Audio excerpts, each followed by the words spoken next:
Hello everyone, Kanasa here, and welcome back to Kerbal Gets Real the Next Millenia, and this is going to be started off with a very important milestone mission. We are going to be attempting to send a crew to low Earth orbit for the first time. On board the Star Cruiser capsule, we have Boris Bogvardzy, Phineas Masters, Hernan Cortez, and Evan David. This is going to be launched on top of yet another Orpheus 9 launch vehicle. I did say in episode 1 that I want to prove their reliability before I launch any crew on top of one of these launch vehicles, and we have launched these quite a few times now. We have launched several Orpheus Heavies as well as quite a few just Orpheus 9s, and I thought it was about time that we send up a crew to low Earth orbit. I have quite a few contracts that I am able to complete by doing this, such as the first manned orbit. All the way in 2002. Yes, it's been a while.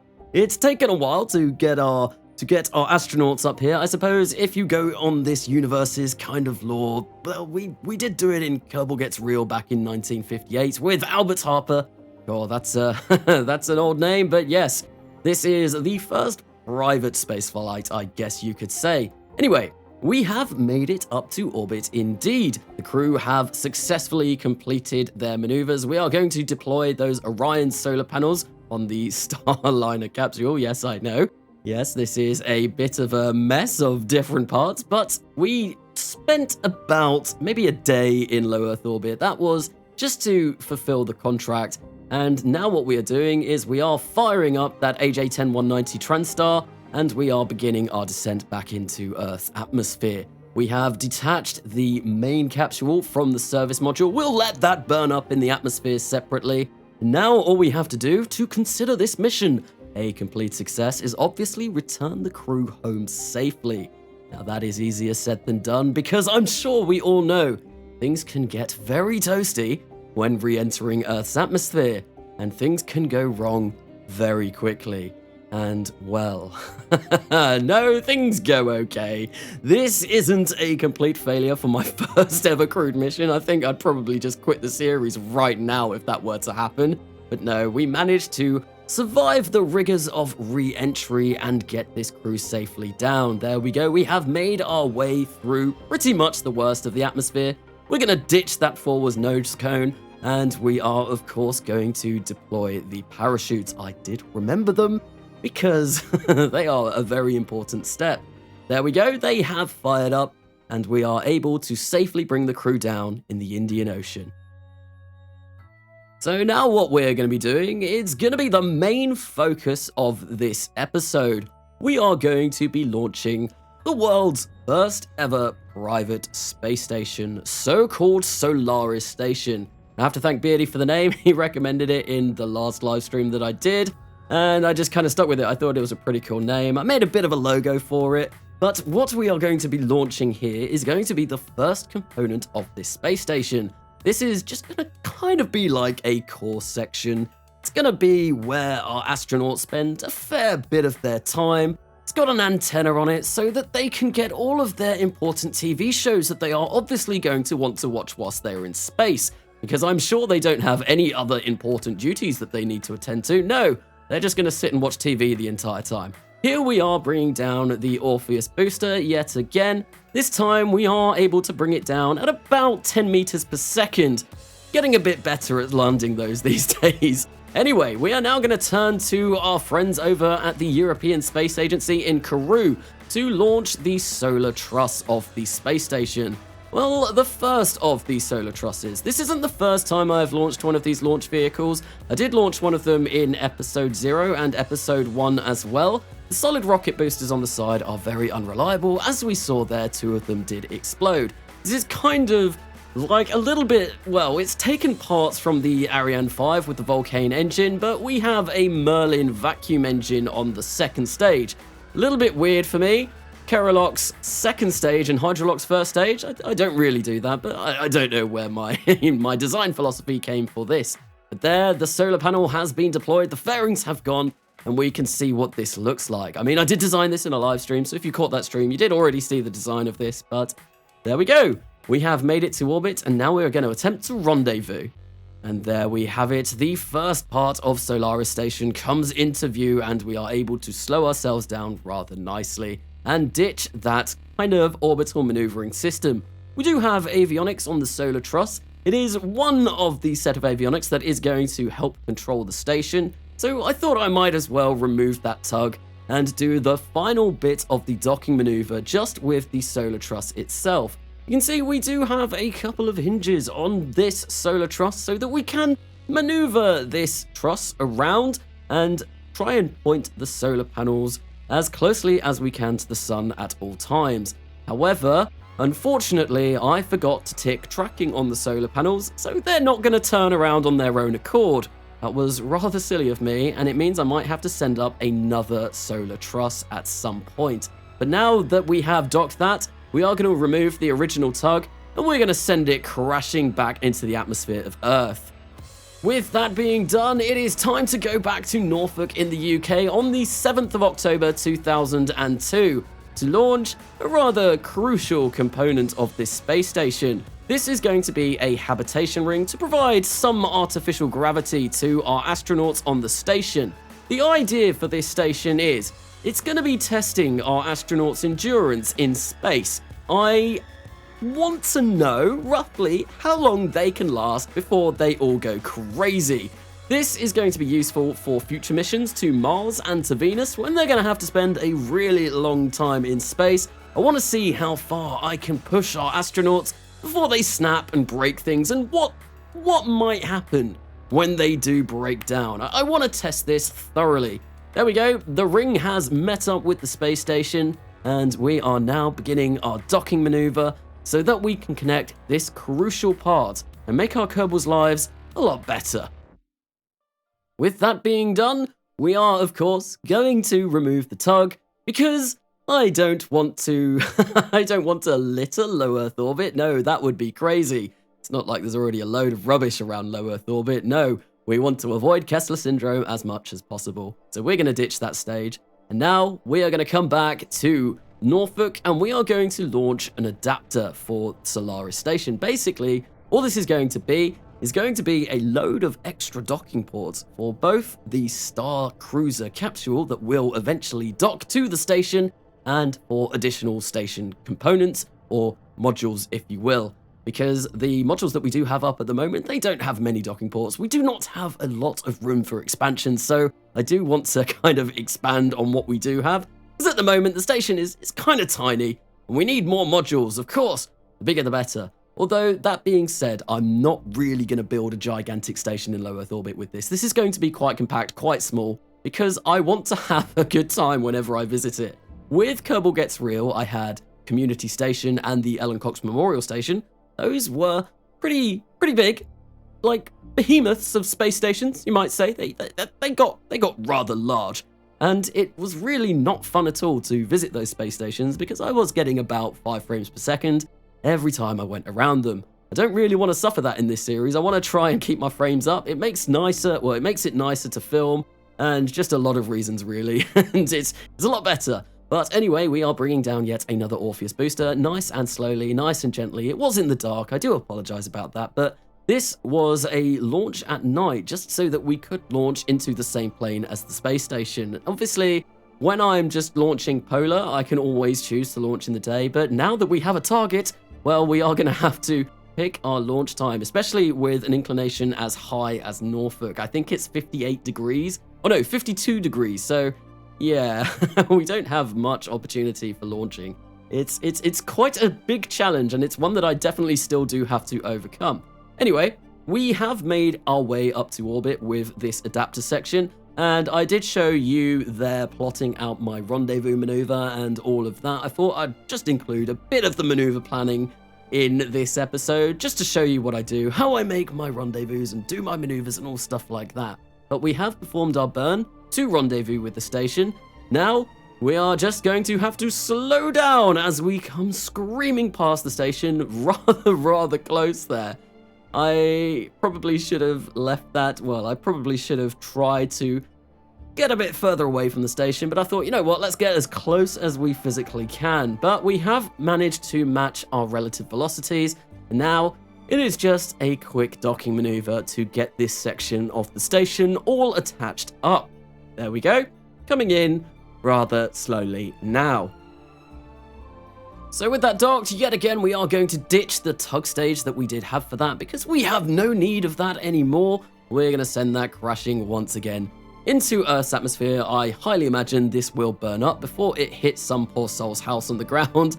I imagine it would also probably land in the ocean rather than anywhere else due to the fact that obviously Earth is mostly ocean, but you never know. We could have accidentally bombed a country.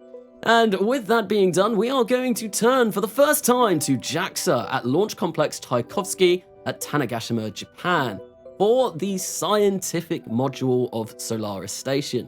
One thing that I wanted to do with Solaris was use all three agencies that I've kind of got going on in this save. I did mention in episode 0 that we would be working with JAXA and ESA.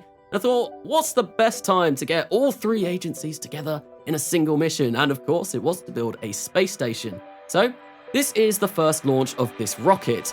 This is probably the best replica of a rocket I've ever tried to do. I don't usually do replicas, but I thought with JAXA, I wanted to try and recreate the H3, which is not currently in use. I think its first flight is planned for this year in April, if my research serves me correctly anyway.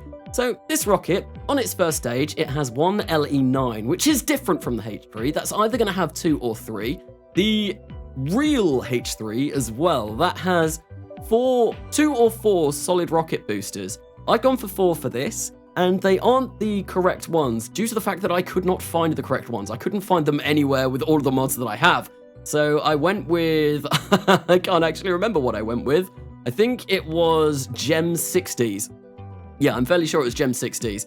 And it was a bit of a shame that I couldn't find the real solid rocket boosters, so it is a little bit different from the H3. The final stage is the same though. It does have one LE5 upgraded to the config that the H3 is going to use. So it's not exactly a replica of the H3, but it's probably about as close as I could have got. Anyway, we can now see the scientific module screaming past Solaris Station yet again. We are going to slow down, and of course, it is time to do that all-important docking maneuver. I love that I have docking autopilot for this. I couldn't get these kind of shots if I didn't use docking autopilot. I do use that for pretty much every docking that I do with the next Millenia, because I do want these kind of cool cinematic shots as we attempt to dock. There we go, the scientific module has now connected. And with that being done, it is just throwing away the rubbish again. We are going to get rid of that tug. I've got all of the avionics that I require on the space station. We've got avionics on the adapter stage, on the solar truss. There's avionics for days, and we're not going to run out. But it is time. The station has been mostly built. So on the 26th of November 2002, we are going to turn back to Norfolk, and we're going to launch our first crew, which consists of Errol Teachin, Sam Donkus, Jack Miller, and Mark Sputnik. They are going to be the first crew in this space agency that spend a long duration in low Earth orbit. I want them to stay at this station, and I'm sorry, astronauts, probably about 3 to 4 years, maybe slightly longer. I did mention it earlier on in this episode that this is a test. This is an endurance test to see how long our astronauts can survive.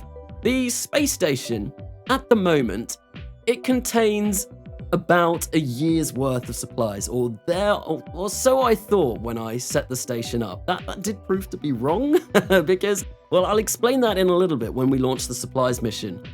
But yeah, it should contain about a year's worth of supplies, so we're gonna have to refuel it, I guess, every now and then, but that's not gonna be too much of an issue. There we go, once again we can see we have got ourselves a nice intersect with the space station. What we would have done if I would have started my burn on time. Unfortunately, I left it 8 minutes late, which meant we were out by about 50 kilometers. So I had to do a lot of maneuvering in low Earth orbit, a lot of burning towards the target, a lot of burning to match our relative velocities, but luckily the Star Cruiser capsule, it does have more than enough delta V to be able to do this. It has about 1,000 meters per second of delta V once it reaches low Earth orbit. And to be honest, you only really need about 200 meters per second to rendezvous in low Earth orbit. or thereabouts, depending on where your orbits are. You don't, even 200 might be a bit too much, but we were able to successfully dock the Star Cruiser capsule to Solaris Station. Our first crew is on board. So now what we're going to do is Mark Sputnik, our engineer on the station, realizes that something is wrong with the solar panels. We were getting some weird readings back at Mission Control. So he is going to go on an EVA, the first EVA for this space agency, and go and see what he can see. And he discovers that the rotors on the solar panels have been damaged. So unfortunately, they are not going to be able to track the sun correctly. He rings back Mission Control and he says, guys, we need new solar panels up here. Please send help because they are currently broken. With that inspection, he gets back into the station. He's going to stay there for a while. So now what we're going to do is we are going to be launching our first lot of supplies. I was planning on doing this a little bit later. We are back at Tanagashima again, but when I got the crew on board, I discovered I only had 12 days of oxygen, and that kind of scared me because I should have had a lot more than that. Basically, what I did was I forbid the oxygen supplies. I forbade the oxygen, the food, and the water on the adapter module, which did contain a lot of the supplies for the station. The reason why I did that is because when I launched that, I knew that the launch vehicle wouldn't be able to launch that completely full. So I removed a little bit of the food, water, and oxygen, and I forbade them so that the launch clamps on launch would not fill them up. Then I forgot that I had done that, and that meant that our astronauts were unable to use those supplies, which meant that they only had the supplies that were in the core module and the spacecraft. So it was a bit of a dumb moment by me. However, it was fine because I had this supply module ready anyway. I had built about 3 of these, and yeah, I waited for them to be all finished before I sent them up to, before I sent the first crew up to the space station. So I knew that I'd be able to resupply rather quickly. And it means that I can test out this supply module as well. Essentially, all it is 2 service modules whacked on top of each other, filled with oxygen, water, nitrogen, and food. And it also has enough fuel and avionics on it so that it can control itself and it can rendezvous with the space station rather nicely. There we go, we've got a 0 kilometer separation, which I did not change. I thought I'd keep it there once again and see how close we can get to the space station without hopefully hitting it. And yeah, we got very, very close indeed, but things were okay. I really shouldn't be doing that considering there are now crew on the station, and I do want to make sure that my crew are always okay. We came in at the wrong side of the station though. As you can see, the docking ports, it's getting hard to dock to this station purely because the habitation ring is so large, it's blocking off several ports. But here comes the supplies. You can see we are also quite close to those radiators. I probably could have designed this space station a little bit better with room in mind. That's the problem you get when you design all the modules separately and don't put them together in the vehicle assembly building before you start. Anyway, that is going to be the last of the space station for this episode. Now what we're going to do is we are going to turn to the Marconi Venus relay, which has arrived at Venus, our first arrival of an interplanetary mission in this series. This was just going to be a relay network that we set around Venus, so future missions are able to talk to Earth whenever they go there. And it means that we should get constant communication coverage all over Venus, which might be nice if potentially we want to send a lander down. Maybe a crew. No, no. I don't think I'm going to be sending any crew down to the surface of Venus because we are never going to be able to recover them. But I do want to eventually set up maybe some kind of space station around Venus. That is something that I do want to do because, I mean, it's somewhere else to go. We won't be going down to the surface unless I have some ludicrously big launch vehicle. I think you need several tens of thousands meters per second of delta V to actually get back into orbit from Venus, so it's going to be really tricky. And yeah, no, I probably won't be doing that in this series. I'm not sure if it's possible. I know there have been videos of people doing it, but that was from quite a while ago, and there have been many updates to ROs since then. Anyway, that's enough about that. We are doing a Venus mission right now. So I have changed my inclination so that we are equatorial, because I just felt like it would be nice, and we have plotted out a maneuver that should be able to put us into a resonant orbit so that we can deploy those 3 satellites one by one when we reach our periaps and get them a nice 120 degrees away from each other. That's kind of like how I like doing my resonant orbits. This is how I always set up my communication networks. Anyway, we are at periaps now, and I did try to fire off one satellite. Unfortunately, and I have no idea why this happened, the ring decouplers did not decouple the satellites. This is the exact same relay network that I've put up around Earth and the Moon already. I didn't change anything, and yet for some reason, they decided to remain on the main carrier spacecraft, which means we cannot set up a relay network. We're just going to have one big relay satellite around Venus. So I suppose it could be a lot worse. At least we do have some kind of communication. But it would have been better to have communication everywhere. So that is going to be the end of this episode, and now a little bit of a sneak peek for what is going to be coming next. This is Project Olympus, my super heavy launch vehicle that we are going to be using, and it will be coming very, very shortly. But anyway, I hope you have enjoyed this episode. If you have, why not give it a like? If you've really enjoyed it and would like to keep up with the content on my channel, please do consider subscribing. I'd like to give a big thanks to all of my patrons for their continued support, and I have been Karnasa, and I will see you later.